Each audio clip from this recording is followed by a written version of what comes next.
വില്ലനോ? നമുക്ക് വില്ലെന്ന് പറയാൻ പറ്റില്ല ഒരിക്കലും ഈ കാര്യത്തിൽ. അതിപ്പം ഞാൻ പറയട്ടെ, ഇപ്പൊ ഒരു പെങ്കൊച്ചിന്റെ അല്ലെങ്കിൽ ആൺകൊച്ചിന്റെ അല്ല പെങ്കൊച്ചിന്റെ വീട്ടിലെ ആൾക്കാർക്ക് ഇങ്ങനെ അല്ലേ കല്യാണം കഴിക്കണം എത്രയൊക്കെ പറഞ്ഞാലും ആ ഒരു പേരൻസിന്റെ സൈഡിൽ നിന്ന് ചിന്തിക്കുമ്പം അവർക്കൊരു പൊസസീവ്നെസ് ഉണ്ടാവും. അതിനെ നമുക്ക് വില്ലത്തരം എന്നൊന്നും പറയാൻ പറ്റില്ല. അത് നാച്ചുറലാണ്. അതില്ലെങ്കിലാണ് നമ്മൾ ബുദ്ധിമുട്ടാവുന്നത്. അപ്പം അത് കാര്യമില്ല. നമുക്ക്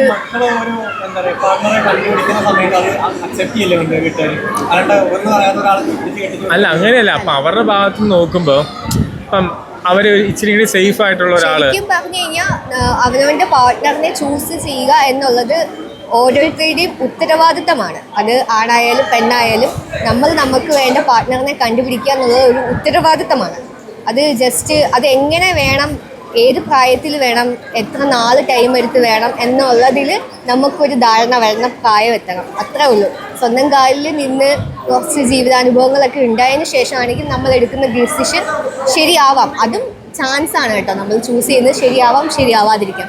അതിപ്പോൾ പേരൻസ് ചൂസ് ചെയ്താലും നമ്മൾ ചൂസ് ചെയ്താലും അതൊരു ജീവിതം എന്ന് പറയുന്ന വലിയൊരു ടാസ്ക് ആണല്ലോ. അത് ജീവിച്ചാലേ നമുക്ക് മനസ്സിലാവാത്തത്. അതൊരു ട്രയലാണ്. അപ്പം എന്താ അതൊരിക്കലും ഞാൻ അതിനോട് യോജിക്കുന്നില്ല. നമ്മൾ അങ്ങനെ ചെയ്യാൻ പാടില്ല. കാരണം എല്ലാവരും ഒരു ജീവിതം പ്രതീക്ഷിക്കുന്നത്, പ്രേമിക്കുന്നതായാലും കല്യാണം കഴിക്കുന്നതായാലും നല്ലൊരു ജീവിതം കിട്ടുമെന്ന് പ്രതീക്ഷിച്ച് തന്നെയാണ്. അപ്പം അതൊരു പ്രതീക്ഷയാണ്. നമുക്കത് എങ്ങനെ ഉണ്ടാവുമെന്ന് അറിയത്തില്ലല്ലോ. അത് ജീവിച്ച് നോക്കിയാലല്ലേ പറ്റത്തുള്ളൂ. അന്ന് എഴുതി തെറ്റുപറ്റിയെന്ന് വിചാരിച്ച് വീട്ടുകാരത് ഞാൻ ഇനി ഇങ്ങോട്ട് വീട്ടിലോട്ട് വരണ്ട എന്നൊക്കെ പറയുന്നത് ഭയങ്കര സ്റ്റുപ്പിഡിറ്റിയാണ്. അങ്ങനെ ഒരിക്കലും ആരും ചെയ്യാതിരിക്കുക. കാരണം എന്തൊക്കെയുണ്ടെന്നുണ്ടെങ്കിലും പേരൻസ് ഉണ്ടാവും എന്നുള്ളൊരു വിശ്വാസം പെൺമക്കൾക്കും ആൺമക്കൾക്കും ഉണ്ടെന്നുണ്ടെങ്കിൽ നമുക്ക് മുന്നോട്ട് ജീവിക്കാനുള്ളൊരു ധൈര്യം ഉണ്ടാവും. കല്യാണം കഴിക്കണമെന്ന് പോലും ഇല്ല സത്യം പറഞ്ഞു കഴിഞ്ഞാൽ ജീവിക്കാനായിട്ട്. പക്ഷേ നമുക്കായിട്ട് തോന്നുവാണെന്നുണ്ടെങ്കിൽ ഒരു കൂട്ട് വേണം, നമുക്ക് പറ്റിയൊരു വൈബിന് പറ്റിയ ഒരാളെ കിട്ടുവാണെന്നുണ്ടെങ്കിൽ അത് പേരൻസിന് മനസ്സിലാക്കി കൊടുക്കാനും കൂടെ പറ്റുന്ന ഒരു മെച്യൂരിറ്റി എത്തിയിട്ട് അവരെ അറിയിച്ച് ഡിസ്കസ് ചെയ്താൽ നന്നായിരിക്കും. അത്ര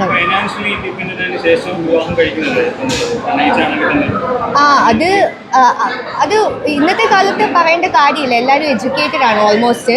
ഈവൻ അപ്പോൾ അതുകൊണ്ട് എല്ലാവർക്കും ഒരു ജോലി കിട്ടിയിട്ട് ചെയ്യണം എന്നുള്ള മെൻറ്റാലിറ്റി ഉള്ളവർ കുറച്ചുകൂടെ സ്റ്റെബിലിറ്റി ഉള്ളവരായിരിക്കും. അപ്പം അതിൽ നിന്ന് എടുക്കുന്ന ഒരു ഡിസിഷനും കുറച്ചുകൂടെ സ്റ്റെബിലിറ്റി ഉള്ളതായിരിക്കാം. ഇല്ല എഡ്യൂക്കേറ്റഡ് ആണെന്ന് വിചാരിച്ചിട്ട് ഒരിക്കലും. കാരണം ഒരുപാട് പേര് എനിക്കറിയാവുന്ന ഒരു ഡിഗ്രി വെച്ചിട്ട് വീട്ടിലിരിക്കുന്നവരുണ്ട് ജോലി ചെയ്യാതെ. അവർക്ക് ജോലി എന്ന് പറയുമ്പോൾ, ജോലിയിലേക്ക് കടക്കുന്ന ടാസ്ക് എന്ന് പറയുമ്പം അവരെ സംബന്ധിച്ചിട്ട് അതൊരു വീണ്ടും ഒരു ചലഞ്ചിങ് ഫേസാണ്. ആ ഫേസ് എത്തിപ്പെടാൻ മീൻസ് അത് ആ ചാലഞ്ച് ഏറ്റെടുക്കാൻ പേടിച്ചിരിക്കുന്ന പലരും ഒരുപാട് ഡിഗ്രി ഹോൾഡേഴ്സ് ആയിട്ടുള്ളവരുണ്ട്. അപ്പം ശരിക്കും പറഞ്ഞു കഴിഞ്ഞാൽ നമ്മൾ ഒരു ജോലിയിൽ കയറാൻ പഠിച്ചതുകൊണ്ട് മാത്രം കാര്യമില്ലല്ലോ. ഒരു ജോലി ചെയ്ത് നമ്മൾ അതിൽ എത്രമാത്രം സ്കിൽഡ് ആവുക എന്നുള്ളതാണ് ഇമ്പോർട്ടൻറ്റ്. അപ്പം അങ്ങനെ ഉള്ളപ്പോൾ നമുക്കൊരു ഒരു കോൺഫിഡൻസ് ആവും. നമുക്ക് കുറച്ചുകൂടെ കാര്യങ്ങൾ ജഡ്ജ് ചെയ്യാനുള്ളൊരു പവറൊക്കെ വരും. ജനറേഷൻ ഭയങ്കര മോശമായിട്ടാണ് പോയിക്കൊണ്ടിരിക്കുന്നത്. ഞങ്ങൾ ഇപ്പോഴത്തെ പല വാർത്തകളും കാണുമ്പോൾ എല്ലാ ദിവസവും കാണുമ്പോഴേ ശരിക്കും പറഞ്ഞാൽ ഇപ്പോഴത്തെ പല വാർത്തകളും കാണുമ്പം ഞങ്ങള് ദൈവത്തിനോട് നന്ദി പറയാറുണ്ട്. ശരി. ഞങ്ങൾ ഒത്തിരി താങ്ക്ഫുള്ളാണ്. കാരണം ഞങ്ങളൊരു 90s കിഡ്സ് ആയതുകൊണ്ട് നമുക്ക് 2 ജനറേഷനും കാണാൻ പറ്റിയിട്ടുണ്ട്. അതുകൊണ്ട് കുറച്ചുകൂടെ കുറച്ചുകൂടെ നന്മ എന്താണ്, ഇത് ചെയ്യാൻ പാടുണ്ട്, ഇത് ചെയ്തുകൂടാ എന്നുള്ളതിനെ പറ്റി ഒരു വ്യക്തമായ ഒരു ധാരണ ഏകദേശം പലർക്കും കിട്ടിയിട്ടുണ്ട്. അത് നല്ലൊരു സാഹചര്യത്തിൽ നിന്ന് വന്നവർക്കാണെന്നുണ്ടെങ്കിൽ ഓക്കെ, എനിക്ക് മീൻസ് കുറച്ചുകൂടെ മനസ്സിലാവും കാര്യങ്ങൾ.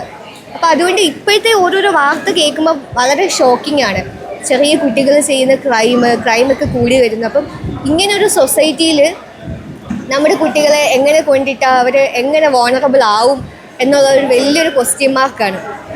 അത് ശരിക്കും എനിക്ക് ഇനിയുള്ള ജനറേഷനിൽ നമ്മൾ ഫേസ് ചെയ്യാൻ പോകുന്ന ഏറ്റവും വലിയ ചാലഞ്ചായിരിക്കും പേരൻറ്റിങ് എന്നുള്ളത്.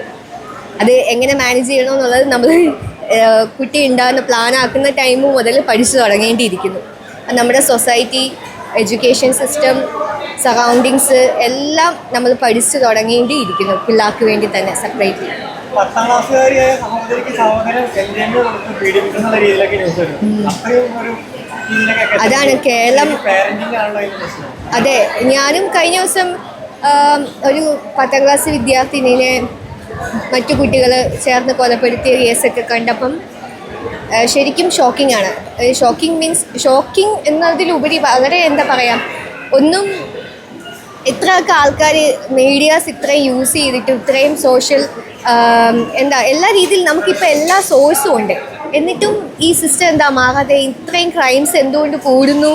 മൂവി ഇൻഫ്ലുവൻസ് ചെയ്തിട്ടാണോ, അല്ലെങ്കിൽ മറ്റെന്തെങ്കിലും ഡ്രഗ് ഇൻഫ്ലുവൻസ് ചെയ്തിട്ടാണോ, പേരൻറ്റിങ്ങിൻ്റെ പ്രശ്നമാണോ? അങ്ങനെ ഒരുപാട് ക്വസ്റ്റ്യൻസ് ഉണ്ട് എന്താ സംഭവം എന്നുള്ളത്. അപ്പം അത് കാണുമ്പോൾ ഡേ ടു ഡേ ലൈഫ് നമ്മൾ മുമ്പൊക്കെ ആകുമ്പോൾ നമ്മൾ പത്രത്തിൻ്റെയും ന്യൂസിൻ്റെയൊക്കെ ഫസ്റ്റ് പേജ് എടുക്കുമ്പം അച്ചീവ്മെൻറ്റ്സ് ആയിരുന്നു അല്ലേ വായിക്കുക. ഇന്ന അച്ചീവ്മെൻറ്റ്സ് ഉണ്ടായി, അല്ലെ കുട്ടികൾ ഇന്ന കരിയർ ചെയ്തു, റാങ്ക് നേടി, വിജയ കഥകളൊക്കെയാണ് നമ്മൾ കേട്ട് വളർന്നിട്ടുള്ളത്. ഇപ്പം പക്ഷേ കൂടുതലും മീഡിയാസിലൂടെ അറിയുന്ന വിവരങ്ങളെല്ലാം ക്രൈം ബേസ്ഡ് ആണ്. എനിക്ക് തോന്നുന്നു മീഡിയ കുറച്ചുകൂടെ പബ്ലിസിറ്റി കൊടുക്കുന്നതും ഫോക്കസ് ചെയ്യുന്നതും അങ്ങനത്തെ ന്യൂസുകളായതുകൊണ്ടാവാം എന്നെനിക്ക് തോന്നുന്നു.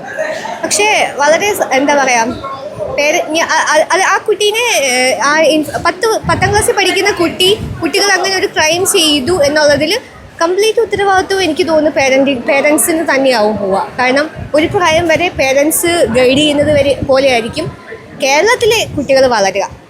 മറ്റു രാജ്യങ്ങളിലെ വെച്ചിട്ടല്ല പറയാം, കേരളത്തിലെ കുട്ടികളെ അങ്ങനെയാണ് പേരൻസാണ് ഒരു പ്രായം വരെ വളർത്തുന്നത്.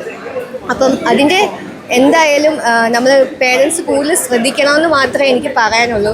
ഈ ഒരു ഡ്രഗിൻ്റെ കാര്യങ്ങളിലും എഡ്യൂക്കേഷൻ്റെ കാര്യങ്ങളിലും ഒക്കെ ആയിട്ട് കുറച്ചുകൂടെ പേരൻസ് ശ്രദ്ധിക്കുക. കാരണം നമ്മളായിട്ട് മറ്റുള്ള കുട്ടികൾക്കും കൂടെ ഒരു ബുദ്ധിമുട്ടുണ്ടാക്കുക, അല്ലെങ്കിൽ സൊസൈറ്റിക്ക് ഒരു ബുദ്ധിമുട്ടുണ്ടാക്കുന്ന രീതിയിലേക്ക് പോകാതിരിക്കുന്നതായിരിക്കും ഏറ്റവും നല്ലത്. 10 വർഷമായെന്നാണ് പറഞ്ഞത്. നമ്മൾ എത്ര വർഷമായി? അതെ, നമ്മൾ 7-8 വർഷമൊക്കെ ഉണ്ടായിരുന്നുള്ളൂ. അപ്പൊ നമുക്ക് ഏകദേശം അറിയാം. ഇത്ര ഞങ്ങളുടെ വീട്ടിലും ഞങ്ങളുടെ രണ്ടുപേരുടെയും വീട്ടിൽ ഇച്ചിരിയൊക്കെ ഇഷ്യൂ ഉണ്ടായിരുന്നു. അപ്പം എന്താ പറയണേ, ഇപ്പൊ ഇവരുടെ വീട്ടിലും അല്ലേ ഇപ്പോഴും കണ്ടാണ് തീരുമാനിച്ചത്. അപ്പൊ അത് എങ്ങനെയായിരിക്കും എന്നുള്ള കാസ്റ്റ് ആയതുകൊണ്ട് ചെറിയ ഇഷ്യൂസ് ഒക്കെ ഉണ്ടായതുകൊണ്ട് നീണ്ടു പോയതെന്ന് അറിയാം അത് പറഞ്ഞ്. അപ്പം ഒരുപാട് സ്ട്രഗിൾസിനെല്ലാം ശേഷമാണ് അവർ ഒന്നാവുന്നത്. അപ്പം അതിലൊരുപാട് സന്തോഷമുണ്ട്. All the very best. കല്യാണം ഇപ്പോൾ ഉടനെ ഒന്നും ഇല്ലാന്നാണ് പറഞ്ഞത്. അപ്പം ഇനിയിപ്പോൾ നെക്സ്റ്റ് അവരുടെ കല്യാണത്തിന് മീറ്റ് ചെയ്യാം. അതെ, താങ്ക് യു.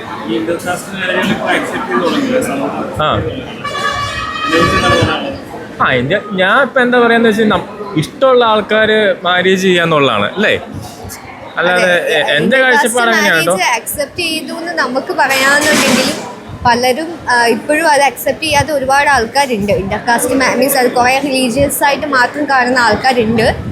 അത് ഓരോ ലൊക്കാലിറ്റി, ഓരോ സൊസൈറ്റി, ഓരോ സർക്കിൾ അനുസരിച്ച് വേരി ചെയ്യും. ചിലർ വളരെ ഈസി ആയിട്ട് അക്സെപ്റ്റ് ചെയ്യുന്ന പേരൻസും ഉണ്ട്. അപ്പം അത് നമ്മൾ ഒരു ടോപ്പിക്കായിട്ട് പറഞ്ഞിട്ട് കാര്യമില്ല, അതെവിടെ എത്തത്തില്ലാത്തൊരു ടോപ്പിക്കാണ്.